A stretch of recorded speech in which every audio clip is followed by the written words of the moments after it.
everybody, Paul Singh here. Just want to talk to you about something called CSVO, clinically significant vitreous opacities, a new terminology we're using to describe patients who are suffering from floaters that have a negative impact on their daily life. In fact, I just got done doing a bunch of lasers, YAG vitreolysis, to treat some of these patients who have floaters. You know, we've gotten so conditioned and we've conditioned our patients to just ignore floaters. Don't worry about them. They're normal. They're part of the aging process. You'll get used to them. Your brain will adapt to them. Call them your friend.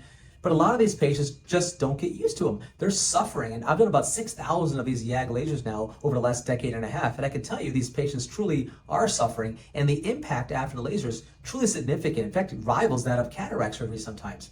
But the problem is people have a fear of the YAG laser. And their fear is like, is it worth doing it in the first place?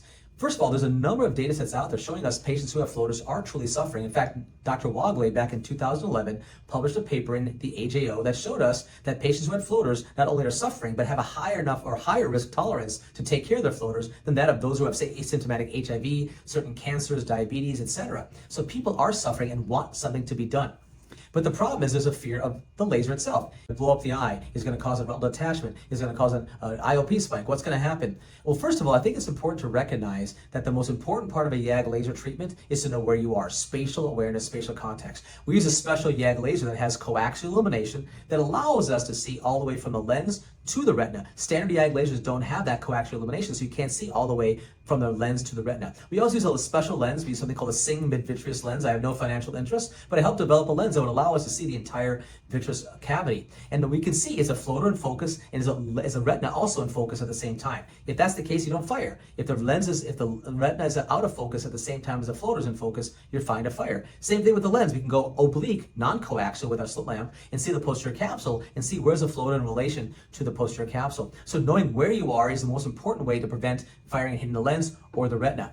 But I think one of the biggest fears people have is, are you going to blow up the eye? We're using 4 to 5 millijoules of energy each shot. People think, how much energy is going to cause problems with the retina, you're going to cause a detachment. But how do we know that's not happening? Well, there's data sets out there. Chirag Shah's published data showing for a Weiss ring significant benefits compared to placebo in terms of efficacy and high safety treating with the YAG laser for Weiss rings. There's a group in Japan that's also published a paper a few years back that showed the same thing as well. We presented papers at AAO and ASCRS showing us over a few thousand cases, no significant increased risk in terms of retinal tears, detachments, inflammation. We have seen a few patients who have had an IOP spike after the procedure's done, especially in pseudophakic patients who have a YAG cap already. If there are too many shots fired for those amorphous strings right behind the lens, those particles might be floating into the anterior chamber and cause a spike in pressure. So we do limit the shots in those patients who are pseudophakic and post-YAG, especially if they're string-like floaters right behind the lens. But the biggest fears are retinal detachment. Well, remember, when we're firing in this laser, we're not pulling, which is what really the mechanism of an RD is, severing vitreous strands and opacities. And these are strands in the middle of the vitreous, not directly attached to the vitreous base. But the fear of this energy and causing a problem with the retina function is something that's real, and I want to address that. I had a really significant physics lesson over the last few years learning about the YAG lasers. And what we realized is that we don't have a lot of education in residency about what's actually happening to a Q-switch YAG laser. When we fire a laser, there's a non-linear relationship between what's the energy on the laser and the amount of shockwave in the eye. So as you increase the energy in the laser, it's non-linear in terms of how much shockwave is increasing. In fact, if you look at in vitro studies in the liquid interface, at about a millijoule or so, there's about 110 microns of shockwave. If you increase that laser energy to 10 millijoules, which is more than we ever use, the shockwave only increases about 50% to about 220 microns. So we're not literally blowing up the eye. It's a microscopic amount of energy. We've actually had live B-scan videos that we presented and published where it's showing us what's happening to the posterior hyaloid face as you're firing the laser. We are not seeing pulling and tugging at the vitreous interface as well.